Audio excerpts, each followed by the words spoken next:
Honorable Deputy Speaker.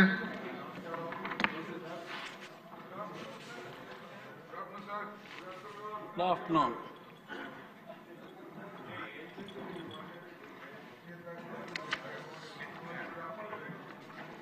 Statement by Honorable Finance Minister Garu on rationalization of GST.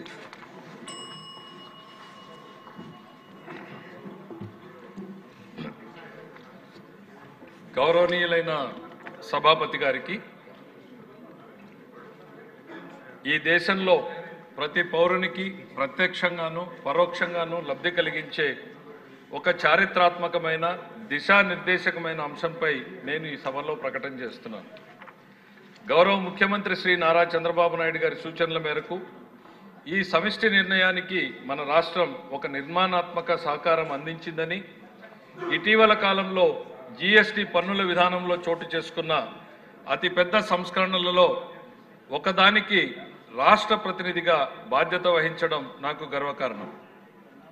గౌరవ ప్రధానమంత్రి శ్రీ నరేంద్ర మోడీ గారు 2025 August 15న 79వ స్వాతంత్ర దినోత్సవం సందర్భంగా ఎర్రకోట నుండి చేసిన జీఎస్టీ 2 సంస్కరణలు చారిత్రాత్మక ప్రకటన దేశ ప్రగతికి బాటలు వేస్తుంది. ఈ సంస్కరణలను ముందుండి నడిపిన గౌరవ కేంద్ర ఆర్థిక శాఖ మంత్రి శ్రీమతి నిర్మలా సీతారామన్ గారి కృషి ప్రత్యేకంగా అభినందనీయం. జీఎస్టీ మండలి 56వ సమావేశంలో వాటిని ఆమోదించింది. గౌరవ ముఖ్యమంత్రి శ్రీ నారా చంద్రబాబు నాయుడు గారు రాష్ట్ర ఆదాయాలకు నష్టం కలుగుతున్న సామాన్యుల ప్రయోజనాల కోసం ఈ విధానాన్ని బలంగా సమర్థించారు. ఈ చారిత్రాత్మక సంస్కరణలకు మద్దతు తెలిపిన తొలి రాష్ట్రంగా నిలిచింది ఆంధ్రప్రదేశ్. జీఎస్టీ పన్నుల విధానాన్ని సులభతరం చేయడం ద్వారా సాధారణ ప్రజలకు ప్రత్యక్ష లాభాన్ని చేకూర్చి వ్యాపారులపై పన్నుల భారాన్ని తగ్గించి పన్ను వ్యవస్థలో పారదర్శకతను పెంచుతుంది. ఈ చారిత్రాత్మక సంస్కరణలు పన్నుల విధానాన్ని సులభతరం చేసి వ్యాపార పరిశ్రమల అభివృద్ధికి సహకరిస్తుంది. ప్రజల పొదుపును పెంచి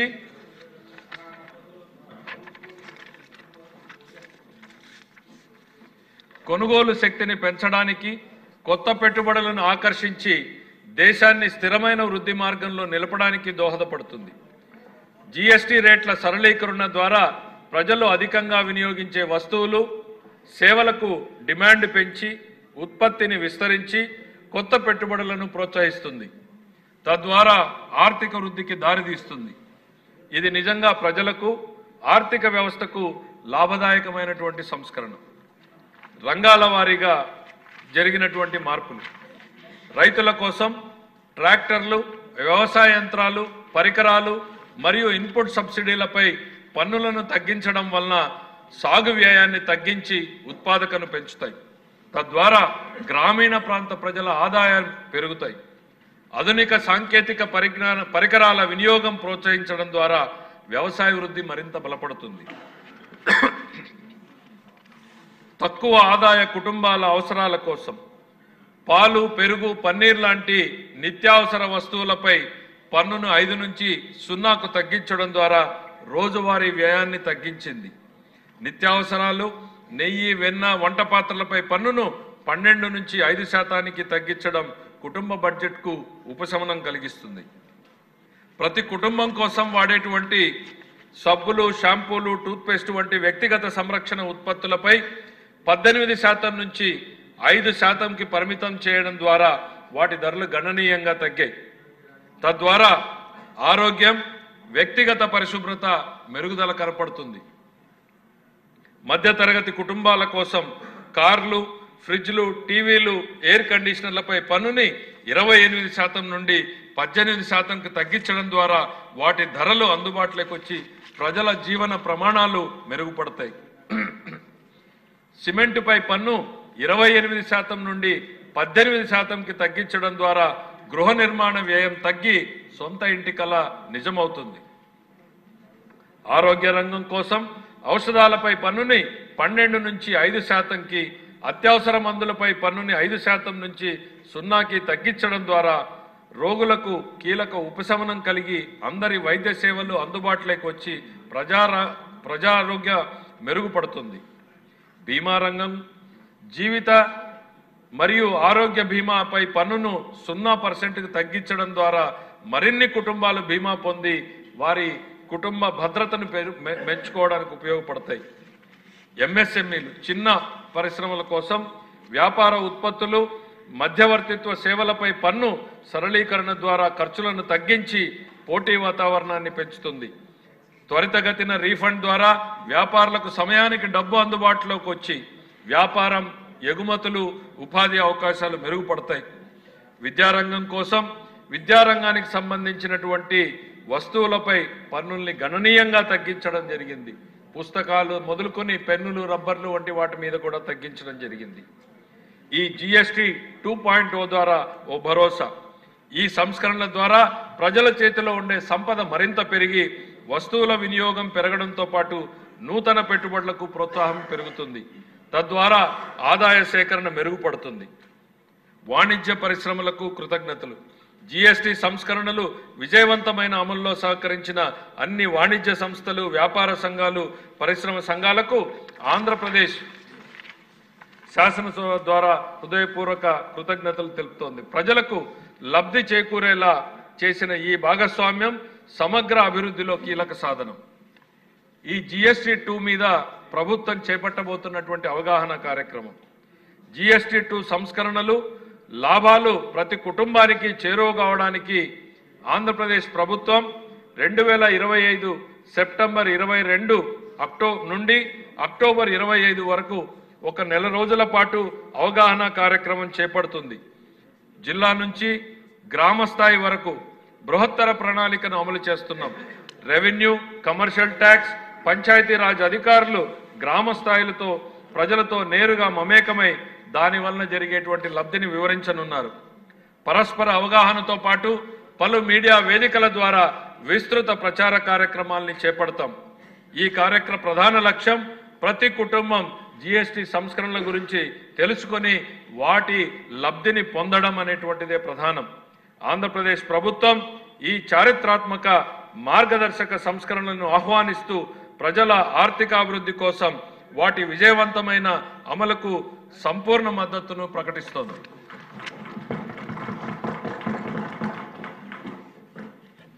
ఇంకా డీటెయిల్స్ ఏమైనా కావాలంటే కూడా ఇస్తుంది. ధన్యవాదాలు. ఇప్పుడు దీనిపై చర్చ. ముందుగా తెనాలి శ్రావణ్ కుమార్ గారు. అధ్యక్ష,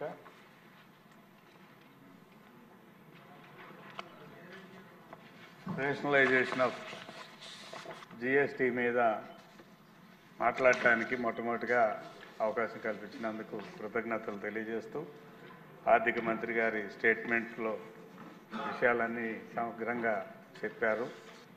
అయితే దీని మీద కొన్ని అంశాల మీద కూడా మనం ఈ హౌస్లో కూడా రాష్ట్ర ప్రజలకు కూడా తెలియజేయాల్సిన ఉద్దేశం ఉంది కనుక నేను 2-3 విషయాలు చెప్తాను. భారతదేశంలో పన్నుల విధానం గతంలో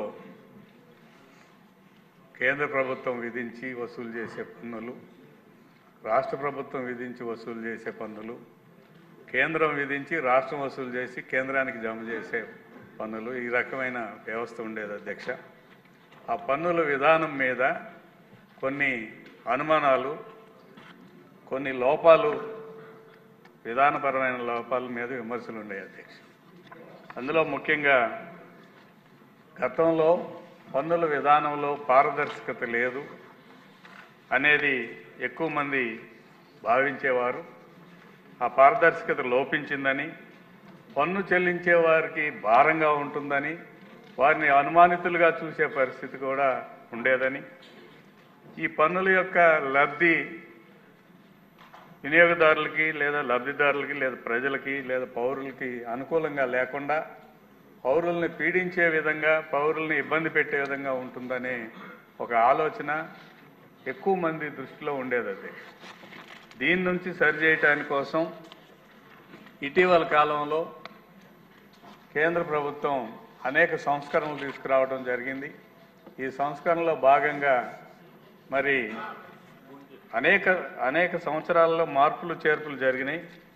2017 1 జూలై 1వ తారీఖు నుంచి జిఎస్టీ ఒకే దేశం ఒకే పన్ను విధానం అని అమల్లోకి తీసుకురావడానికి ప్రయత్నాలు మొదలుపెట్టారు అధ్యక్ష.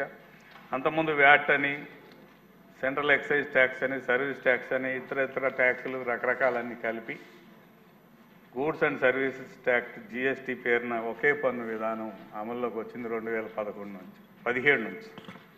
ఈ అమల్లో కూడా అనేక రకాలుగా ఇబ్బందులు వచ్చినాయి.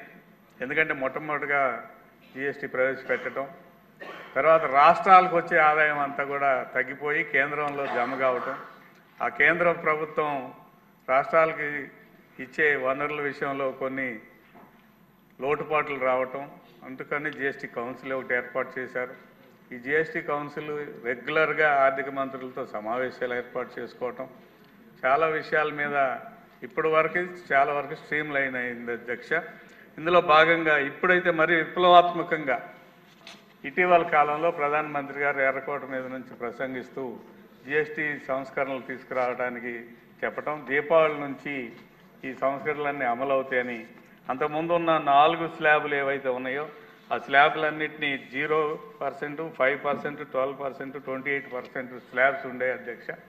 ఈ స్లాబ్స్ వల్ల ప్రజలు ఇబ్బంది పడుతున్నారు, కొన్ని వస్తువులు అందుబాటులోకి లేవు, చాలా ఇబ్బందులు జరుగుతున్నాయనే ఉద్దేశంతో దీన్ని 2కి తగ్గించారు అధ్యక్ష. టోటల్గా ఇది ఈ సంవత్సరం సెప్టెంబర్ 22 నుంచి అమలవుతుంది.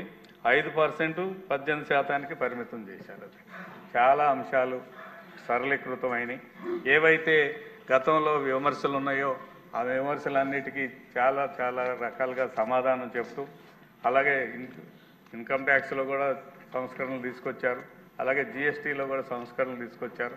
ఇప్పుడు అమలుపరచబోతున్న పన్ను విధానం వల్ల అనేక రకాలుగా లాభం అటు ప్రజలకి, వినియోగదారులకి, మరియు ఉత్పత్తిదారులకి, ఎంఎస్ఎంఈలకి, మరియు ఎవరైతే పన్ను చెల్లిస్తున్నారో వారికి కూడా సరళీకృతంగా పారదర్శకంగా తీసుకురావడానికి మ్యాక్సిమం ప్రయత్నం చేశారు. ఈ ప్రయత్నంలో భాగంగా మరి ఇది అమలు వస్తున్న సందర్భంలో ప్రజలందరినీ చైతన్యం చేయాల్సిన బాధ్యత మన మీద. మన రాష్ట్రంలో ముఖ్యంగా ముఖ్యమంత్రి గారి చొరవతో వారి సూచనల మేరకు అనేక సంస్కరణలు, ఈ సంస్కరణలో వారి సూచనలు సలహాలు ఉన్నాయి. అందులో జిఎస్టీ కౌన్సిల్లో మన ఆర్థిక శాఖ మంత్రి గారు కూడా పాల్గొన్నారు. వారు అనేక సూచనలు చేశారు, వారికి అనేక అనుభవాలు ఉన్నాయి. అదేవిధంగా గ్రౌండ్ లెవెల్లో ఏదైతే ఉన్నాయో ఆ గ్రౌండ్ లెవెల్లో ఉన్న సమస్యల్ని ఎప్పటికప్పుడు జిఎస్టీ కౌన్సిల్ దగ్గరికి తీసుకెళ్ళటం, తద్వారా ఎప్పటికప్పుడు మార్పులు చేర్పులు చేసుకుంటూ రావటం, కేంద్ర ఆర్థిక మంత్రి గారు కూడా సానుకూలంగా స్పందించడంతో ఇది ఒక బ్రహ్మాండమైన కార్యక్రమంగా వచ్చింది అధ్యక్ష. ఈ వస్తువుల ధరలు ఇప్పటికే దాదాపు 18% ట్యాక్స్ ఉన్న వస్తువులు ఏవైతే ఉన్నాయో, 18% పన్నుగా ఉన్న వస్తువులు ఇప్పటికే 90% పైగా, ఏవైతే వస్తువుల మీద 18% పన్ను వేశారో 90% వస్తువులు పైగా తగ్గినాయి అధ్యక్ష. దాదాపు 375 రకాల వస్తువుల మీద ధరలు తగ్గినాయి. అన్ని వర్గాల ప్రజలకి, కుటుంబాలకి ఈ తగ్గింపు వర్తిస్తుంది, లాభం జరుగుతుంది. అంతేకాకుండా అధ్యక్ష, యావరేజ్గా ఒక కుటుంబం తన నిత్యావసర వస్తువుల కోసం ఖర్చు పెట్టే ఖర్చులో కనీసం సంవత్సరానికి 10 నుంచి 12,000 రూపాయలు మిగులు ఆదాయం వస్తుంది. ఆదాయం అంటే దాన్ని ఆ ఆదాయాన్ని వాడు ఇతర రంగాలకి మళ్లించుకోవడానికి, వాళ్ళ జీవనంలో మెరుగైన జీవనం చేయడానికి ఉపయోగపడుతుంది. పొదుపు కూడా వస్తుందని నేను మీ అందరికీ తెలియజేసుకుంటున్నాను అధ్యక్ష. ఇందులో అన్ని రంగాలు మన ఆర్థిక మంత్రి గారు చెప్పారు, అన్ని రంగాలు కూడా ఉన్నాయి అధ్యక్ష.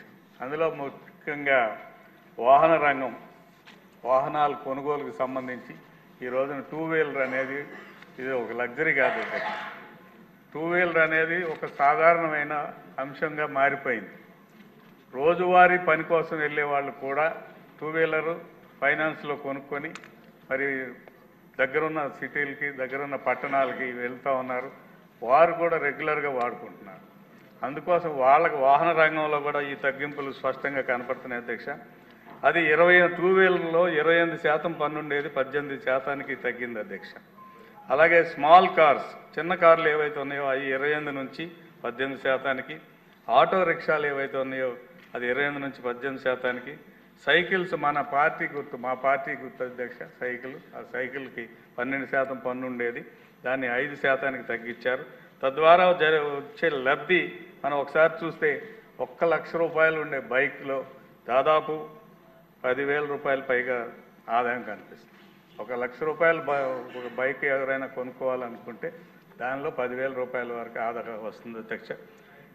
చిన్న కార్లు 8 నుంచి 10 లక్షల రూపాయలు ఉన్న చిన్న కార్లు అయితే 8 లక్షల నుంచి 10 లక్షలు ఉన్న చిన్న కార్లు 60,000 నుంచి 80,000 వరకు లబ్ధి వస్తుంది అధ్యక్ష. అంటే ఆదా అవుతుంది కొన్ని దానిలో. అలాగే ఆటోలు ఉన్నాయి అధ్యక్ష. ఆటోలు 3 నుంచి 5 లక్షలు ఉండేవి ఉన్నాయి అధ్యక్ష. దానిలో 30 నుంచి 60,000 రూపాయల వరకు ఆదా వస్తుంది అధ్యక్ష.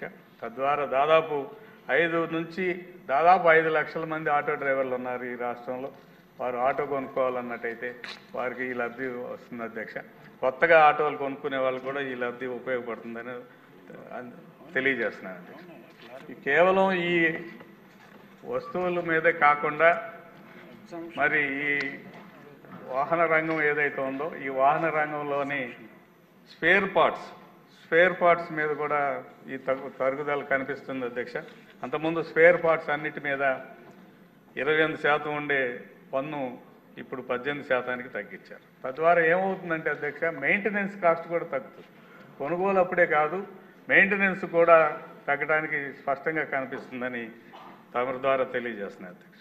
తర్వాత personal care and domestic goods, గృహోపకరణాల గురించి ఒకసారి మళ్ళీ దీనిలో కూడా ఇందాక మన మంత్రి గారు తెలియజేశారు అధ్యక్ష.